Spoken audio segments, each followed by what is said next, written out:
અને હવે વાત કરીએ સુરેન્દ્રનગર જિલ્લાની તો સુરેન્દ્રનગર જિલ્લામાં પણ આવતીકાલે ઉજવનારા લોકશાહીના મહાપર્વને લઈને જિલ્લા વહીવટી તંત્ર અને ચૂંટણી પંચ દ્વારા તમામ તૈયારીઓને આખરી ઓપ આપી દેવામાં આવ્યો છે।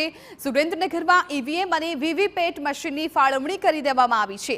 સુરેન્દ્રનગર લોકસભા બેઠક પર 7 વિધાનસભામાં કુલ 2136 બૂથો પર 2880 જેટલા ઈવીએમ અને વીવીપેટ મશીનોનો ઉપયોગ કરવામાં આવશે। કુલ 10,000થી વધુ સરકારી કર્મચારીઓ ચૂંટણીમાં કામગીરી કરશે। 7 વિધાનસભામાં ઈવીએમ અને વીવીપેટ મશીનોની ફાળવણી કરવામાં આવી છે।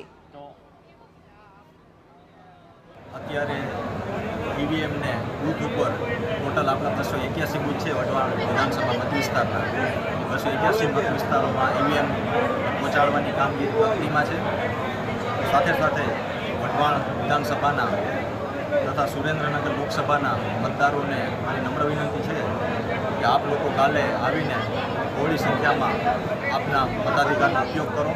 હીટવેવ અન્વયે અમો દ્વારા એજન્સી મારફત અંદાજિત 1000થી વધુ જગનું સિટી વિસ્તારમાં ગ્રામ્ય વિસ્તારમાં ડિસ્ટ્રીબ્યુશન કરવાના છે।